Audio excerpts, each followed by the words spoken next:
Hello friends, class 12 से एक नया टॉपिक स्टार्ट करते हैं। चैप्टर लिया है हमने रिलेशन एंड फंक्शन, और जो टॉपिक हम इस पर डिस्कस करेंगे वो ये कि कैसे किसी रिलेशन को हम इक्विवेलेंस रिलेशन प्रूव कर सकते हैं। वैसे इक्विवेलेंस रिलेशन कोई चीज नहीं है, तीन चीजों के कॉम्बिनेशन को अगर एक साथ रख दिया जाए तो इक्विवेलेंस रिलेशन बोला जाता है। अब ये जो टॉपिक है मोस्ट इंपॉर्टेंट में से एक है, क्वेश्चन यहाँ से आएगा जरूर, और मोस्टली जो क्वेश्चन जिस लेवल का यहाँ से आएगा वो 4 मार्क्स का ही होगा। तो चलिए बताते हैं कि किसी रिलेशन को इक्विवेलेंस रिलेशन प्रूव करने के लिए कौन कौन सी कंडीशनों को सेटिस्फाई करना जरूरी है। ठीक है, चलिए। तो इक्विवेलेंस रिलेशन तब कहलाएगा कोई रिलेशन जब वो होगा क्या, वो होगा रिफ्लेक्सिव। इन सब की कंडीशन भी इंडिविजुअली करके बताऊंगा। पहले ये देखते हैं कि कौन सी पहली वो 3 कंडीशन हम सेटिस्फाई करें जिससे किसी रिलेशन को इक्विवेलेंस रिलेशन बोल पाए। तो पहला है कि अगर कोई रिलेशन रिफ्लेक्सिव प्रूव हो जाता है तो वो इक्विवेलेंस रिलेशन की पहली कंडीशन को सेटिस्फाई करता है। ठीक है। दूसरा है सिमेट्रिक, उस रिलेशन को सिमेट्रिक होना जरूरी है। पहले रिफ्लेक्सिव होना जरूरी है, फिर सिमेट्रिक होना जरूरी है। इसकी भी कंडीशन है, बताऊंगा। ठीक है। और तीसरा है ट्रांजिटिव। और अगर कोई रिलेशन ये तीनों रिलेशन को सेटिस्फाई करे, यस प्रूव हो जाए, तो समझ जाएगा कि गिवन रिलेशन इक्विवेलेंस रिलेशन है। अब बात आती है कि भाई रिफ्लेक्सिव, सिमेट्रिक और ट्रांजिटिव की कंडीशन क्या है जिससे यस या नो प्रूव होंगे। तो चलिए बताते हैं। सबसे पहले रिफ्लेक्सिव से स्टार्ट करते हैं, जो सबसे आसान है। क्या? अगर आपके पास एक कोई सेट गिवन है, ध्यान से देखिएगा। मान लीजिए मैंने इस सेट में 4 एलिमेंट्स को रखा, 3 रख सकता हूं, इससे ज्यादा भी रख सकता हूं, वो कोई दिक्कत का चीज नहीं है। अगर एक सेट है मेरे पास जिसमें मान लीजिए 4 एलिमेंट है ए बी सी डी, और वहां से एक रिलेशन आपको दिया हुआ है, रिलेशन में कुछ कॉम्बिनेशन बना के दिए हुए। चलिए मैं वो कॉम्बिनेशन बना के दिखाता हूं आपको। ए दिया हुआ है, ए बी दिया हुआ है, बी सी दिया हुआ है, सी डी दिया हुआ है, कुछ भी हो सकता है। ठीक है, इससे ज्यादा रिलेशन बनते हैं, लेकिन मैंने अपनी तरफ से मान लीजिए यही रिलेशन बना के दिए। अब मुझे ये प्रूफ करके दिखाना है कि क्या ये रिलेशन आर एक इक्विवेलेंस रिलेशन है या नहीं इस एलिमेंट्स के लिए, गिवन सेट के लिए। ठीक है, अब देखते हैं। तो सबसे पहले ये आर रिफ्लेक्सिव कब होगा इसका ध्यान दें। अगर आपका सेट, मान लीजिए सेट को नाम ले लेते हैं, कोई कैपिटल है। अगर सेट में ए एलिमेंट मौजूद है तो उसका जीरोक्स पेयर होना चाहिए। जीरोक्स पेयर का मतलब अगर ए लिखा है तो आपके रिलेशन में ए कॉमा ए लिखा होना जरूरी है। चेक कर लो, ए कॉमा ए मिल गया, यस। लेकिन दिक्कत है, जितने एलिमेंट आपके सेट के अंदर है सभी की जीरोक्स कॉपी होनी जरूरी है। मतलब ए कॉमा ए होना चाहिए, बी कॉमा बी होना चाहिए, सी कॉमा सी होना चाहिए, डी कॉमा डी भी होना चाहिए। अगर एक भी रिलेशन कम पड़ गया तो समझ जाएगा रिफ्लेक्सिव तो नहीं प्रूव हो पाएगा। तो ए कॉमा ए तो मिल गया, ठीक है, ये तो कोई दिक्कत नहीं। अगला एलिमेंट बी है तो बी कॉमा बी भी होना जरूरी है। चेक करो, सॉरी बी कॉमा बी है ही नहीं। अगर एक भी बात गलत हो जाए तो फिर आगे चेक करने का जरूरत नहीं है, डायरेक्टली मैं क्या लिखूंगा, since b comma b does not belongs to किसको, आर को, hence the given relation is not reflexive. ये रिफ्लेक्सिव ही नहीं है। अब ये तो कंफर्म है कि ये रिलेशन इक्विवेलेंस रिलेशन प्रूव नहीं हो सकता क्योंकि पहली कंडीशन ही नो हो गई है। लेकिन मैं आपको यहां पर तीनों ही प्रूव करके दिखाऊंगा, क्योंकि आगे आने वाले क्वेश्चन वर्ड प्रॉब्लम्स है, वहां पर आपको कंडीशन काफी इंपॉर्टेंट रहेगी सीखना। तो ठीक है, ये प्रूव हो गया कि इक्विवेलेंस तो नहीं है, लेकिन तीनों कंडीशनों को चेक करना इसी क्वेश्चन में सिखाएंगे, तभी आगे वर्ड प्रॉब्लम्स को स्टार्ट करेंगे। अब हमें पता चला कि हमारा गिवन रिलेशन रिफ्लेक्सिव तो नहीं है, तो चलिए सिमेट्रिक स्टार्ट करते हैं। अब सिमेट्रिक की कंडीशन क्या है वो देखिए कि अगर मेरे रिलेशन में, ध्यान से सुनिएगा, अगर मेरे रिलेशन में ए बी मौजूद है तो उसका रिवर्स होना जरूरी है। देखिए ए बी आपको रिलेशन में अगर मिल रहा है तभी उसका रिवर्स आपको देखना है। मान लीजिए ए बी ही नहीं है रिलेशन में तो बी ए बी चेक नहीं किया जाएगा। और याद रखिएगा ये ए बी या बी ए, हम उन्हीं एलिमेंट्स की बात कर रहे हैं जो यहां पर दिए होंगे। अगर हम बात करें ई कॉमा एफ, ई कॉमा एफ तो मेरे सेट के अंदर ही नहीं है, तो इस ई कॉमा एफ का कुछ करना ही नहीं। पहली बात तो नियम तो यह है कि वो ई कॉमा एफ का कोई रिलेशन देगा ही नहीं। और अगर फिर भी दे दिया तो समझ जाइए उसका आपसे कोई मतलब नहीं है, क्योंकि वो आपके सेट के अंदर ही नहीं है। ठीक है, तो मैंने कहा कि अगर आपके पास a कॉमा b मौजूद है तो उसका रिवर्स होना जरूरी है। ऐसा हो सकता है कि आपके पास c कॉमा d लिखा हो, तो याद रखिएगा उसका रिवर्स होना जरूरी है। अगर रिवर्स है तो सिमेट्रिक है, रिवर्स नहीं है तो सिमेट्रिक बना हो जाएगा। तो चलिए पहले देखते हैं, ए बी मौजूद है तो देखो बी ए है कि नहीं। अगर बी ए है तो यस इट इज सिमेट्रिक, वरना मना कर देंगे। सॉरी, बी ए तो नहीं है तो क्या लिखेंगे कि since a b belongs to R, जो कि कंडीशन हमें क्वेश्चन में ही गिवन है, ये ढूंढनी नहीं है आपको। आपको ढूंढना क्या है, इसका रिवर्स। तो लिखोगे बट इसका रिवर्स जो है b a not belongs to R. ये आपके आर में ए बी मौजूद है लेकिन उसका रिवर्स मौजूद नहीं है, आपने मना कर दिया। Hence the given relation is not symmetric. अगर एक ही कंडीशन गलत हो गई है फिर आगे आपको अगला रिलेशन चेक करने का जरूरत ही नहीं। जैसे आपको सर बीसी मौजूद है तो उसका रिवर्स देख लो। मैंने आपसे क्या कहा, ये बीसी मौजूद है, ठीक है, आपको सी भी होना जरूरी था, लेकिन ए बी वाले से ही ये नॉन सिमेट्रिक प्रूव हो गया है, फिर आपको आगे किसी और रिलेशन को जरूरत ही नहीं है चेक करने का। एक बार गलत हुआ, फिनिश, बात खत्म। ठीक है, तो अब ना तो ये रिलेशन रिफ्लेक्सिव रहा ना ही सिमेट्रिक रहा।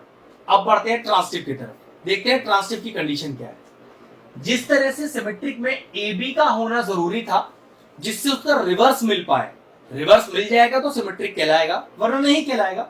उसी तरह से ट्रांसिटिव की कंडीशन होती है ए बी का मौजूद होना जरूरी है, फिर बीसी का मौजूद होना जरूरी है। ये दोनों कंडीशन आपको क्वेश्चन में ही प्रोवाइडेड होंगी, तो फिर ये ट्रांसिटिव तब कहलाएगा जब आपको ये एसी आपके रिलेशन में मौजूद मिलेगा। आप मानिए ये पहली दो कंडीशन ही आपको नहीं मिली तो फिर तीसरा चेक ही नहीं होगा, मतलब आप ट्रांसिटिव चेक ही नहीं करोगे। तो चेक करते हैं क्या ये पहली दो कंडीशन इस तरह की हमारे पास रिलेशन में है। याद रखिएगा ये दोनों एलिमेंट मैच होते हैं उसके अंदर, तो चेक करके देखो ए बी बी सी, हाँ देखिए दोनों एलिमेंट मैच हो रहे हैं। तो पहली दो कंडीशन जो हमें क्वेश्चन में ही चाहिए वो मौजूद है। तो अगर ये रिलेशन ट्रांसिटिव है तो याद रखिए एसी का होना जरूरी है, सी ए का नहीं, एसी का। तो चेक करो एसी लिखा है कहीं, बिल्कुल नहीं लिखा है, तो कह सकते हैं the given relation is not transitive. लेकिन प्रेजेंटेशन कैसे होगा वो देखते हैं। हियर क्या बताएंगे कि भाई a b belongs to R and b c belongs to R. ये दोनों कंडीशन हमें अपने क्वेश्चन में ही यस चाहिए थी, जो कि यस है भी। तो ट्रांजिटिव प्रूव करने के लिए ये AC बिलोंग्स टू आर होना चाहिए था, जो कि यहां पर नहीं है। तो मैं क्या करूंगा, but AC not belongs to R, therefore the given relation is not transitive. अब ये तो रिफ्लेक्सिव के ना होते पता चल गया था कि इक्विवेलेंस रिलेशन तो नहीं है, लेकिन तीनों कंडीशन समझाना जरूरी था क्योंकि इसके ऊपर बेस्ड हम क्वेश्चन करेंगे वर्ड प्रॉब्लम आगे। ठीक है, तो अब ध्यान क्या रखना है रिफ्लेक्सिव के लिए कि सेम एलिमेंट होना जरूरी है, जेरॉक्स कॉपी होना जरूरी है। ए कॉमा ए, B comma B, C comma सी, अगर ये मौजूद है तो फिर आपका रिलेशन रिफ्लेक्सिव कहलाएगा। लेकिन कंडीशन याद रखिएगा आपके सेट में वो एलिमेंट होना चाहिए, उसी की जेरॉक्स कॉपी चाहिए। आप ये नहीं कह सकते ई कॉमा ई, ये आपके सेट में ही नहीं है एलिमेंट, तो फिर ई कॉमा ई चेक भी नहीं होगा। ठीक है, सिमेट्रिक क्या कहता है कि अगर इन गिवन एलिमेंट्स का कोई रिलेशन ए बी गिवन है तो उसका रिवर्स बी ए होना जरूरी है। कोई जरूरी नहीं कि सिर्फ ए बी गिवन है, बी डी गिवन हो सकता था, तो फिर डी बी होना जरूरी है, मतलब उसका रिवर्स होना चाहिए। रिवर्स तभी मिलेगा जब आपको पहली गिवन कंडीशन होगी, मतलब सी डी गिवन है तो फिर डी सी गिवन होना चाहिए। क्लियर? नाउ ट्रांजिटिव क्या बताया था, ए बी गिवन है, बी सी गिवन है, मतलब बी ए कॉमन एलिमेंट होगा उसमें, तो फिर ए सी का होना जरूरी है। और तरीका देख लेते हैं, देखिए मान लीजिए बी सी गिवन है और सी डी गिवन है, देखिए ना कॉमन एलिमेंट आ गया, तो फिर ट्रांजिटिव होने के लिए इस बी डी का होना जरूरी था। अगर बी डी है तो यस इट इज ट्रांजिटिव, वरना मना कर देंगे। ये टोटल कंसेप्ट था रिफ्लेक्सिव, सिमेट्रिक और ट्रांजिटिव का। अब इसके ऊपर बेस्ड मैं आज क्वेश्चन करके दूंगा, वो सारे 4 मार्क्स वाले होंगे। मेरा मेन पार्ट था कि आपको कंसेप्ट सिखा दिया जाए, फिर इस कंसेप्ट को वर्ड प्रॉब्लम में कैसे स्टार्ट करना है वो करते हैं। चलिए अपना पहला क्वेश्चन लेते हैं। आपके क्वेश्चन देखिए स्क्रीन पर आना शुरू हो गया होगा। मैं क्वेश्चन अपने असाइनमेंट से पढ़ता हूं, आप यहां से देखिए। क्वेश्चन कह रहा है prove that the relation R on the set z of all integer numbers defined by x comma y belongs to r such that x minus y is divisible by n, x minus y is divisible by n is an equivalence relation on r। मतलब एक relation है आपके पास, क्योंकि मैंने आपसे कहा था कि मैं आपको वर्ड प्रॉब्लम से करके दिखाऊंगा जो एग्जाम में आएंगी, और ये क्वेश्चन सारे 4 मार्क्स वाले हैं। इसका कंसेप्ट मैंने आपको शुरू में सिखा दिया, लगेगा बिल्कुल वही। हम न्यूमरल फॉर्म वाले क्वेश्चन नहीं कर रहे हैं, हम वर्ड प्रॉब्लम वाले क्वेश्चन सॉल्व कर रहे हैं, ठीक है, ध्यान रखिएगा। आज का वीडियो हमने सिर्फ वर्ड प्रॉब्लम को सॉल्व करने के लिए ही बनाया है आपके लिए, ठीक। x minus y is divisible by n, x minus y is divisible by n को मुझे इक्विवेलेंस रिलेशन प्रूव करना है। चलिए, क्या बताया था कि किसी भी रिलेशन को इक्विवेलेंस करने के लिए 3 कंडीशनों को सेटिस्फाई कराना जरूरी होता है। पहली थी रिफ्लेक्सिव, सिमेट्रिक और ट्रांजिटिव। चलिए रिफ्लेक्सिव की तरफ चलते हैं पहले। तो मैं पहले इस रिलेशन को रिफ्लेक्सिव प्रूव करूंगा। अब मैंने क्या बताया था कि रिफ्लेक्सिव में दोनों एलिमेंट एक जैसे होने चाहिए, a comma a, x comma x, y comma y, ठीक है। तो देखो रिलेशन क्या है अपने पास कि x minus y is divisible by n।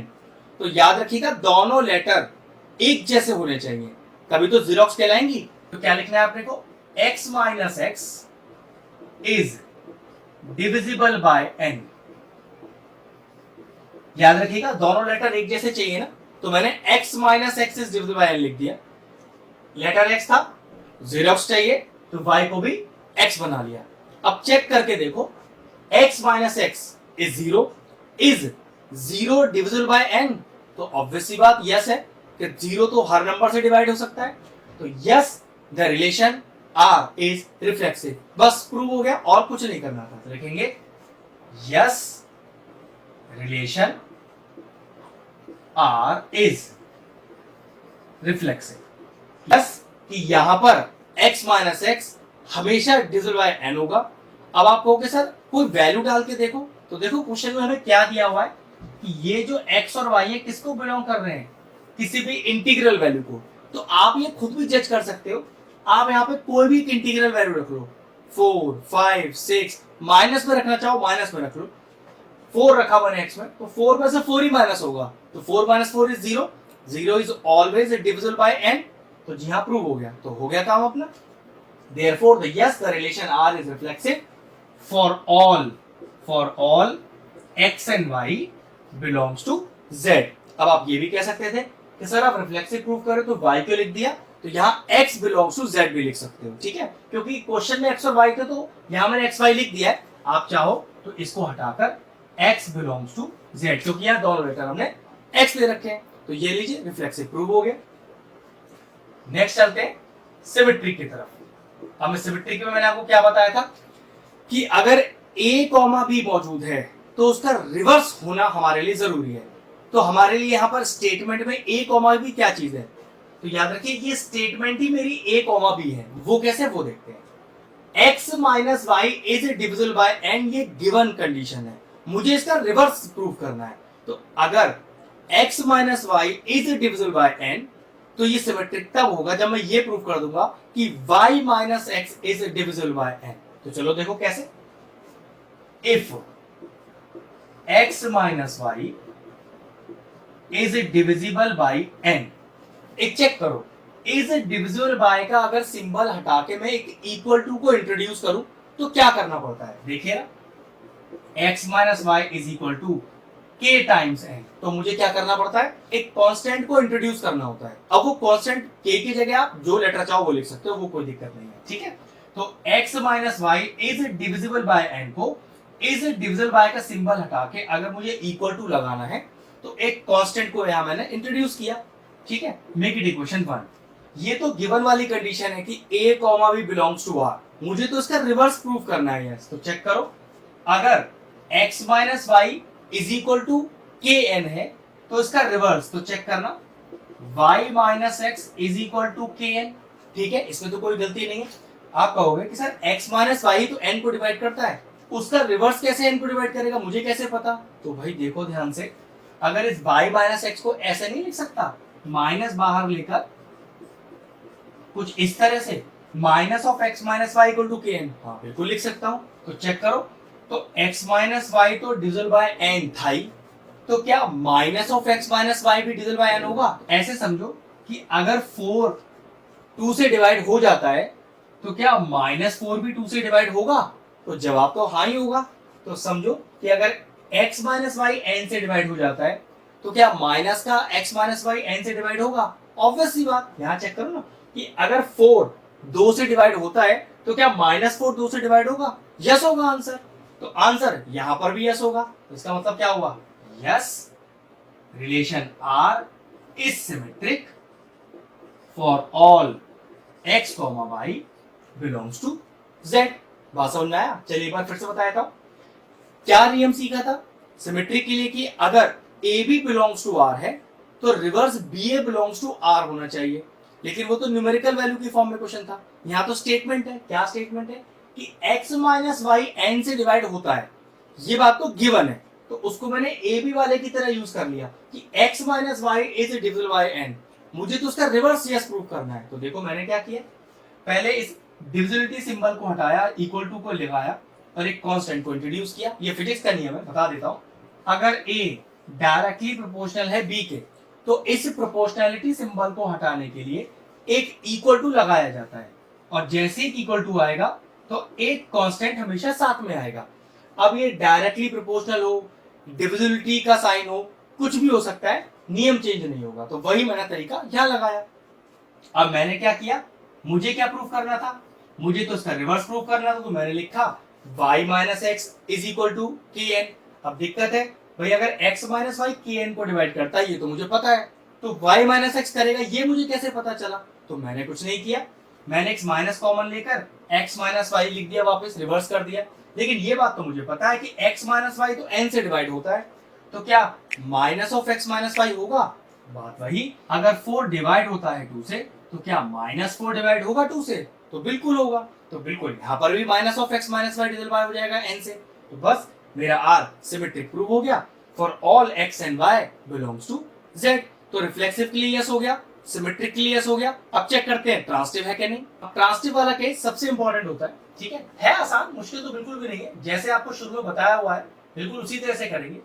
क्या बताया था मैंने, देखो आपको कि a b belongs to R and BC belongs to R. ये दोनों कंडीशन पहले क्वेश्चन में ही यस होनी चाहिए, तभी हमें क्या मिलेगा। अगर यस है, ट्रांसिटिव है, AC बिलोंग्स टू आर, तो हमें AC बिलोंग्स टू आर मिल जाना चाहिए। अब बात तो वही है कि ये तो न्यूमेरिकल फॉर्म का क्वेश्चन था, हमारे पास तो क्वेश्चन एक वर्ड प्रॉब्लम है। तो कैसे करेंगे? तो देखो हमारे पास पहली स्टेटमेंट है x minus y is divisible by n। तो चेक करो, x minus y is divisible by n। अब यहां पर ही वही डिविजिबिलिटी का ये साइन हटाना है और एक इक्वल टू को इंट्रोड्यूस करना है। तो क्या बताया था मैंने, क्या करते हैं, इज इक्वल टू एक कांस्टेंट k को इंट्रोड्यूस कर लो और मेक इट इक्वेशन 1। अब आगे चेक करो, a कॉमा b, तो वो x माइनस वाई बन गया। एक b कॉमा c भी चाहिए, तो देखो कैसे आएगा वो, a comma b, b comma c, तो x minus y, y minus z is divisible by n। याद रखिएगा ए बी और फिर बी सी, ये दोनों कंडीशन पहले क्वेश्चन में यस लानी पड़ेंगी। तो एक्स वाई वाई जेड, ठीक है, ध्यान रखिएगा ये वाई जेड वाली कंडीशन हमें ट्रांजिटिव में हर बार अपनी तरफ से लेनी पड़ेगी। ठीक है, तो x माइनस वाई तो के एन के बराबर है, मतलब n से डिविजिबल है, इक्वेशन 1 हो गई। अगर y minus z is divisible by n, तो इसे डिविजिबिलिटी का साइन हटाकर इक्वल टू लगाना है फिर से। तो y minus z is equal to, जैसे यहाँ पर कांस्टेंट k लिया था, इस बार कांस्टेंट क्या ले लिया, मालूम मैंने लैम्डा ले लिया। कांस्टेंट कुछ भी ले सकते हैं, उसकी कोई दिक्कत नहीं। ठीक है, और मेक इट इक्वेशन 2। लेकिन ये दोनों कंडीशन तो क्वेश्चन में ही यस है, आपको ट्रांसलेट करने के लिए तो तीसरी कंडीशन का यस होना जरूरी है। तो चेक करो कैसे आएगा, दोनों इक्वेशन को ऐड कर लो, ऐड इक्वेशन 1 एंड 2। याद रखिएगा ये तीसरी कंडीशन आ जानी चाहिए, बिल्कुल आएगी। चेक करते हैं, LHS से LHS जोड़ो, देखो ध्यान से, और RHS से RHS जोड़ते हैं।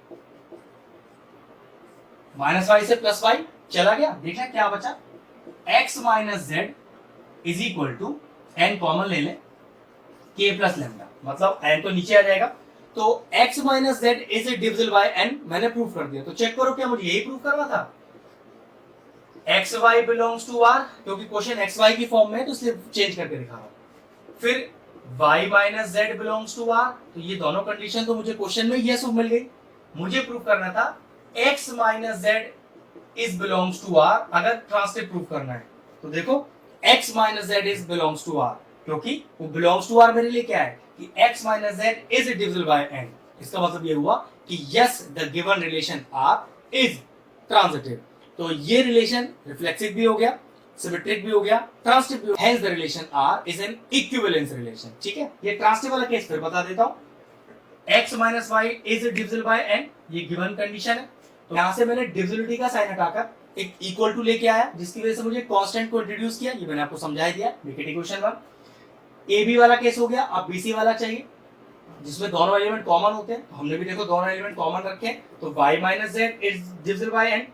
फिर ये डिविजिबिलिटी का साइन हटाया, इक्वल टू लगाया, कांस्टेंट को इंट्रोड्यूस किया, मेक इट इक्वेशन 2, दोनों को जोड़ दिया, पता चला y से y कट गया, क्या बचा x माइनस जेड। और हमें चाहिए क्या था? हमें यही चाहिए था, ये देखिए इधर x माइनस जेड। तो बस जो हमें चाहिए था वो मेरा प्रूव हो गया। तो ये हमारा रिलेशन r यहाँ पर इक्विवेलेंस रिलेशन प्रूव हो गया। एक शानदार क्वेश्चन था। अगला क्वेश्चन करते हैं, चलिए अगले क्वेश्चन की तरफ बढ़ते हैं। क्वेश्चन मैं अपने असाइनमेंट से पढ़ रहा हूँ, आपके लिए क्वेश्चन देखिए आ गया होगा। ठीक है, आप यहाँ देख सकते हैं, मैं अपने असाइनमेंट से पढ़ रहा हूँ। Prove that the relation r on the set n cross n defined by A B relation C D such that a plus D is equal to B plus सी।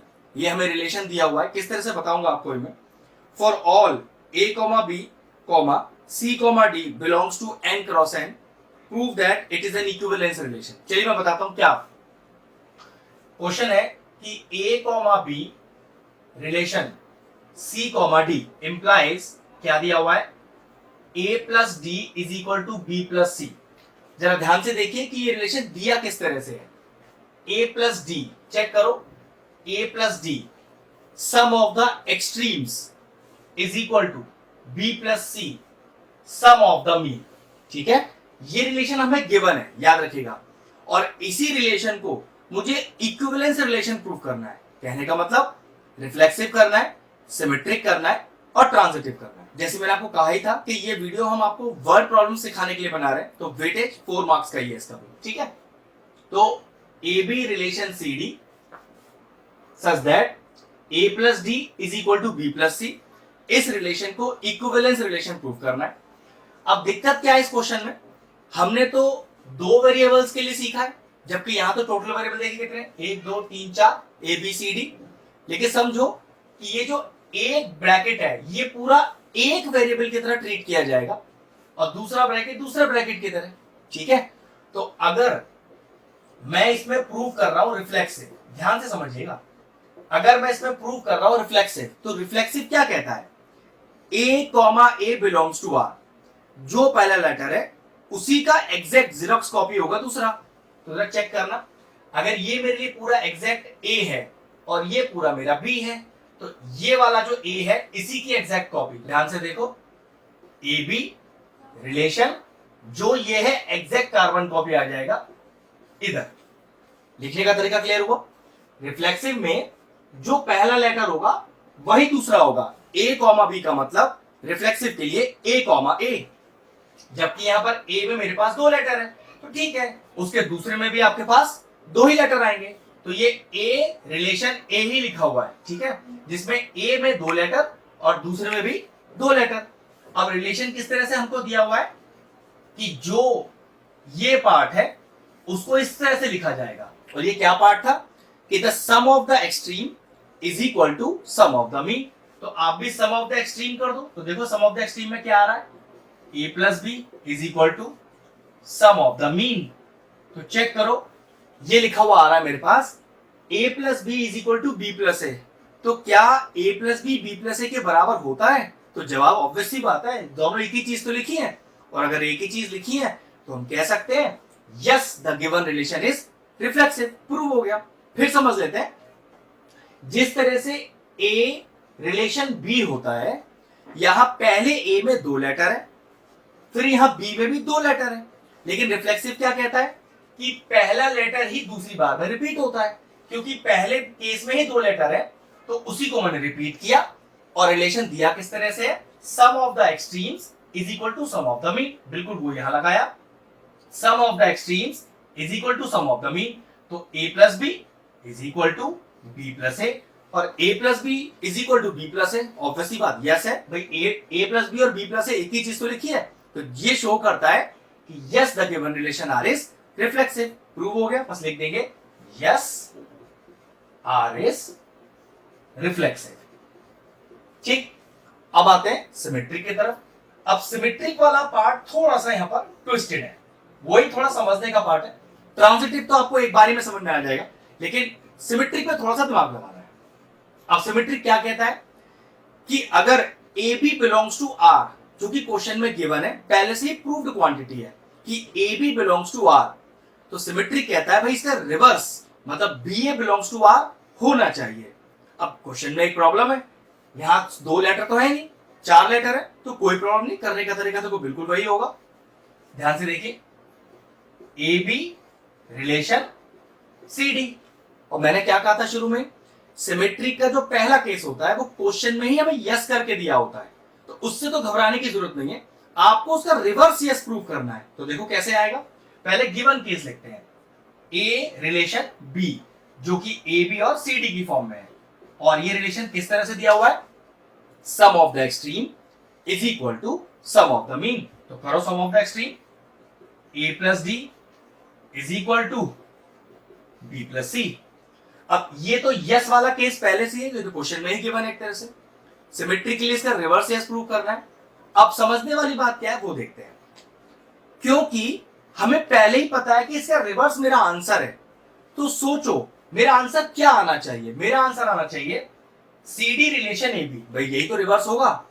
तो आप सोच के देखो कि सी डी रिलेशन ए b मैं कब लिख सकता हूं, मतलब ऐसा मेरे पास कौन सा एक्सप्रेशन लिखा हुआ आ जाए जिसको मैं c b R a b लिख सकता हूं, मतलब मैं इसको रिवर्स करके लिख दूं, लेकिन कब, ऐसा क्या रिलेशन आ जाए। तो चेक करो मुझे क्या चाहिए आंसर में, अब मैं जो बता रहा हूं रफ का पार्ट है, इसको रफ में ही पहले देख सकते हो आप, देखो मुझे यही तो चाहिए आंसर में, सी डी रिलेशन ए बी, लेकिन इस सी डी रिलेशन ए बी कब लिखा हुआ आएगा ये तो चेक कर लो, लगाओ नियम, sum of the extreme is equal to sum of the mean, मतलब जब मेरे पास c plus B is equal to D plus A लिखा आएगा यहां पर, तो मैं डायरेक्टली रिवर्स लिख दूंगा, ये तो मतलब क्योंकि मैंने तो अपना रफ में सॉल्व कर लिया ना कि सी डी रिलेशन ए बी कब आएगा, जब लिखा होगा c प्लस बी बराबर डी प्लस ए। तो चेक करो क्या मैं यहां पर ये रिलेशन बना सकता हूं, तो चेक करके देखते हैं, c प्लस बी लिखा हुआ चाहिए, भाई देखो यार b प्लस सी लिखा है, तो क्या b प्लस सी को c प्लस बी लिख दूं, हाँ बिल्कुल लिख देता हूं, इसको थोड़ा सा इधर ले आइए और c प्लस बी लिख दीजिए इज इक्वल टू, दूसरा टर्म क्या चाहिए d प्लस ए, तो चेक करो ये a प्लस डी तो लिखा है, तो a प्लस डी को मैंने d प्लस ए लिख दिया, क्या फर्क पड़ा भाई, ये स्टेप और ये स्टेप में कुछ चेंज तो हुआ नहीं, मतलब ये हुआ सिमेट्रिक का जो यस वाला केस था उसमें से ही हमें अपना रिवर्स केस निकालना है, लेकिन कैसे आएगा वो आप अपने रफ में ही पहले सॉल्व कर सकते हो। अब समझो आपने b प्लस सी को तो c प्लस बी लिख दिया, मतलब कोई चेंज नहीं किया, is equal to a plus d को d प्लस ए लिख दिया, कहने का मतलब तो यहां पर भी कोई चेंज नहीं किया, और ये लिखा हुआ आएगा तो आप क्या लिख सकते थे, आप डायरेक्टली लिख सकते थे सी डी रिलेशन ए बी। चेक कर लेते हैं, sum of the extreme c plus B देखो वही लिखा है, is equal to D plus A देखो वही लिखा है, इसका मतलब क्या, हमारा सिमेट्रिक प्रूव हो गया। इन पर्टिकुलर केसेस में जहां पर 4 एलिमेंट होते हैं वहां पर सिमेट्रिक वाले केस में आप अपना जो गिवन पार्ट होता है उससे जो प्रूफ करके लाना होता है उसे रफ में कहीं सॉल्व कर लो, ठीक है, वो एक्सप्रेशन देख लो जो आपको आपका फाइनल आंसर देगा, और वो पक्की बात है वो एक्सप्रेशन गिवन एक्सप्रेशन में से ही एक्सट्रैक्ट कर लिया जाएगा, बस हल्के से थोड़े से चेंजेस करने पर, ठीक है। तो एक तरह से सिमेट्रिक यहां पर फिनिश हो गया। आपको प्रूव करना था ए बी रिलेशन आर, आपको गिवन था ए बी रिलेशन, आपको गिवन था ए रिलेशन बी, मैंने प्रूव कर दिया बी रिलेशन ए, ये लीजिए, तो लिखेंगे देयरफॉर या hence relation R is symmetric. बस यही एक ट्विस्टेड केस था जब थोड़ा सा आपको ध्यान रखना था। अब मैं जो ट्रांसटिव बताऊंगा बस आप स्टेप देखिए, अपने आप आपको समझ में आ जाएगा, मतलब कोई ट्विस्ट ही नहीं है करने में। और अगर तीनों यस हो जाएंगे तो yes it is an equivalence relation, और अगर ट्रांसटिव वाला केस यस नहीं हुआ तो मना कर देंगे। चलिए अब ट्रांसटिव करते हैं। चलिए अब करते हैं ट्रांजिटिव। अब ट्रांजिटिव वैसे हमें क्या कहता है? ट्रांजिटिव कहता है a b belongs to R, b c belongs to R, then a c belongs to R. ठीक है, लेकिन ये तो 2 डिजिट वाले या ए बी वाले केस के लिए या तो 4 लेटर है ना, तो कैसे करेंगे? बहुत आसान, ध्यान से देखना। पहले 2 केस तो क्वेश्चन में यस होंगे, तो पहले वो दोनों यस वाले केस निकाल लेते हैं। देखो जरा ध्यान से, A B relation C D, ये यस है। ठीक है, ध्यान रखिएगा। कैसे? Sum of the extreme A plus D is equal to B plus C, make it equation 1। अब क्योंकि हम ट्रांजिटिव कर रहे हैं तो कैसे लिखेंगे आगे? सी डी रिलेशन ई एफ। ध्यान रखिएगा, हमेशा जो ट्रांजिटिव वाला केस होता है उसमें एक वेरिएबल हमें नया इंट्रोड्यूस करना पड़ता है, लेकिन क्योंकि यहां केसी 4 लेटर वाला है तो एक की जगह यहां पर 2 लेटर इंट्रोड्यूस होंगे।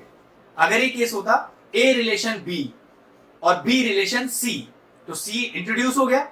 क्योंकि 4 लेटर वाला केस है तो ध्यान रखो ए बी सी डी और फिर ई एफ, जो ई और एफ दोनों ही नए इंट्रोड्यूस होंगे। और ये हर क्वेश्चन में होगा ट्रांजिटिव वाले केस में, जहां पर 4 लेटर इस तरह से दिए होंगे।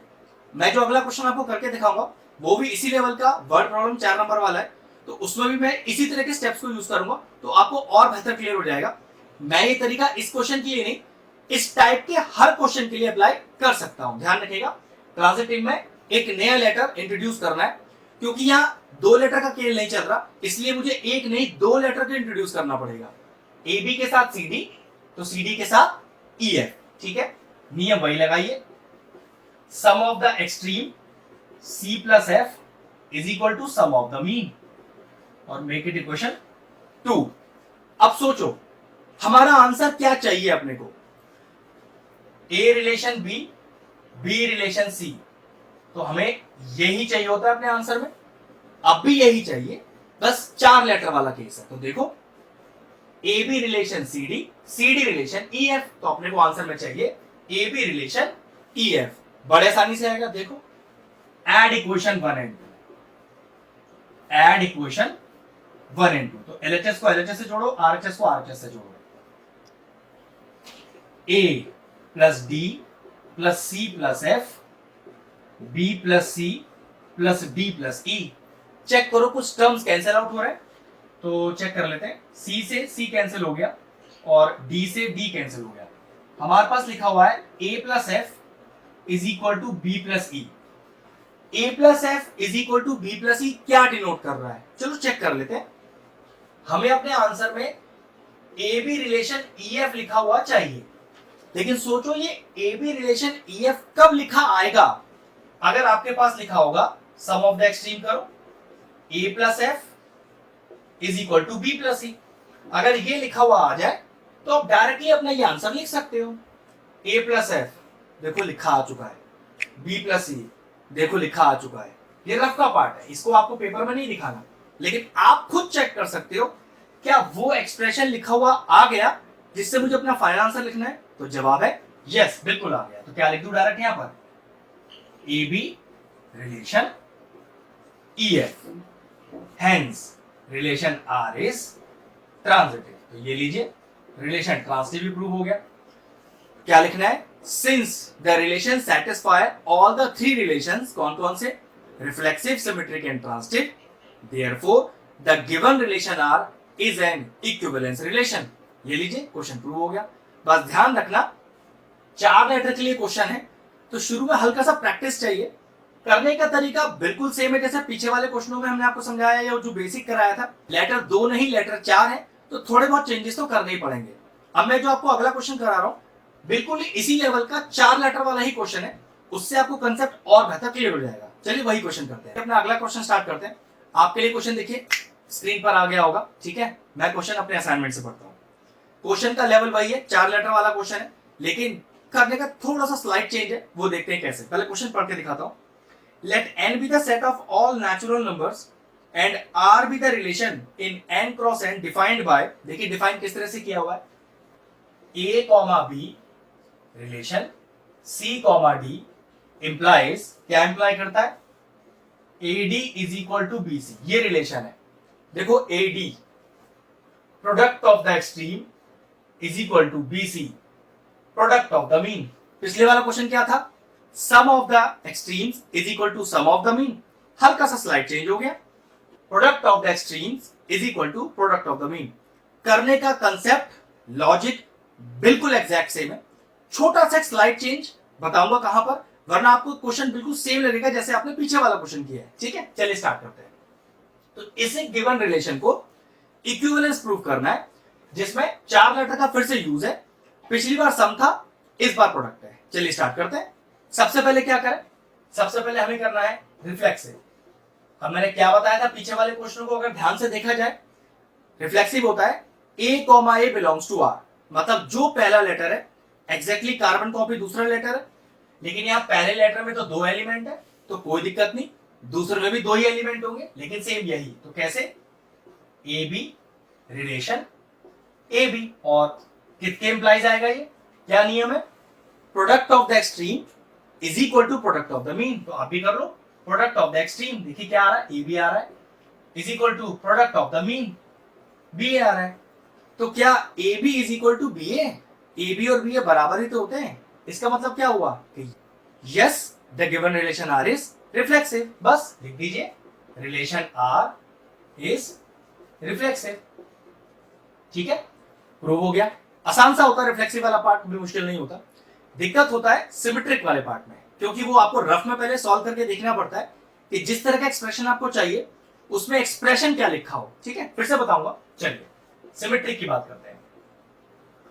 अब symmetric a comma B belongs to R, तो क्वेश्चन में यस होगा, उसका reverse b comma A belongs to R आना चाहिए। ध्यान रखना 4 लेटर वाला क्वेश्चन है, तो ये पूरा a हो गया, ये पूरा b हो गया। ठीक है, तो A B relation C D, इसमें तो कुछ जज करने का जरूरत ही नहीं है, क्योंकि ये तो पार्ट पहले से ही क्वेश्चन में यस होता है। तो लगा लो product of the extreme is equal to product of the mean. लेकिन अब मुझे आंसर में इसका रिवर्स यस चाहिए, तो वही बात कि यहां पर ऐसा कौन सा एक्सप्रेशन लिखा आ जाए कि इसका रिवर्स यस हो जाए। अब रिवर्स में देखो एक्चुअल में चाहिए क्या, ये रफ का पार्ट है। ठीक है, चलो चेक करते हैं कि रिवर्स में एक्चुअल में क्या लिखा हुआ चाहिए। हमारा आंसर है, जो हमें चाहिए आंसर में, C D relation A B. भाई रिवर्स ही तो करना है, लेकिन ये कब लिख सकते हो, जब क्या लिखा आ जाए। यहां पर चेक करो, product of the extreme C B product of the mean D A. जब C B is equal to D A लिखा आएगा तो मैं C comma D relation A comma B लिख सकता हूं। चेक करो, सी बी चाहिए, यहां बी सी लिखा है, तो क्या बी सी को सी बी लिख सकते हैं, बिल्कुल लिख सकते हैं, कोई चेंज नहीं, सेम ही तो होता है। डी ए चाहिए, एडी लिखा हुआ है, एडी लिखा हुआ है, तो एडी को मैंने डी ए लिख दिया, फर्क तो कोई पड़ा नहीं, एक्सप्रेशन तो बिल्कुल सेम है। लेकिन ये जो एक्सप्रेशन है C B is equal to D A, ये अगर एक्सप्रेशन आ गया तो एग्जैक्टली ये लिखा जा सकता है। तो मैंने क्या लिखा, सी डी रिलेशन ए बी, यही तो प्रूव करना था, आ गया। अब ये समझ लीजिए कि रफ का पार्ट आप मिटा दिया, आपको तो डायरेक्टली सिर्फ इतना हिस्सा दिखाना है। जो रिलेशन हमें चाहिए होता है वो कौन से एक्सप्रेशन से आएगा, वो आप रफ में अलग से सॉल्व करके देख सकते हो, डायरेक्टली वो चेंजेस करोगे, लीजिए आंसर आ गया। तो क्या लिखूं, yes relation R is symmetric. ठीक है, ट्रांसटिव वाला केस एकदम आसान, इजीली सॉल्व हो जाएगा, दिमाग लगाने का जरूरत ही नहीं है। ठीक है, चलो देखते हैं। Now transitive. अब ट्रांजिटिव के लिए पहले 2 केस तो यस होंगे ही होंगे, हमें तो तीसरा यस लेके आना है। तो चलो पहले यस वाले दोनों केस लिखते हैं। और एक बात का नियम और बताया था कि एक नया लेटर भी इंट्रोड्यूस करना होता है, लेकिन क्योंकि यहां पर ए बी वाला केस नहीं चल रहा, यहां तो ए बी सी डी वाला केस चल रहा है, तो एक की जगह 2 लेटर इंट्रोड्यूस होंगे। ठीक है, चलिए, तो A B relation C D, पहला केस यस, नियम क्या है, product of the extreme is equal to product of the mean, and C D relation EF। देखिए फिर से मैंने EF को इंट्रोड्यूस किया, ठीक है, नियम यहां पर भी लगाइए, प्रोडक्ट ऑफ द एक्सट्रीम, तो CF is equal to product of the mean, ठीक है। Make it equation 1 and 2। पीछे वाले क्वेश्चन में क्या किया था, इन दोनों इक्वेशंस को हमने ऐड किया था, लेकिन यहां क्या करने वाले हैं, दोनों इक्वेशन को मल्टीप्लाई करने वाले हैं, क्योंकि क्वेश्चन मल्टीप्लिकेशन की फॉर्म में है, बस इतना ही ध्यान रखना है। चलिए लिखा मैंने मल्टीप्लाइंग इक्वेशन 1 एंड 2, LHS को LHS से मल्टीप्लाई करो, ADCF is equal to BCDE। Check करो कोई टर्म कट रहे हैं, तो देखो C से C कैंसिल हो रहा है और D से D कैंसिल हो रहा है, क्या बचा वो चेक कर लेते हैं। हमारे पास बचा AF is equal to BE। अब AF is equal to BE क्या रिक्वायर्ड आंसर दे रहा है, चेक कर लो, आंसर में चाहिए क्या, यही तो चाहिए, AB रिलेशन EF।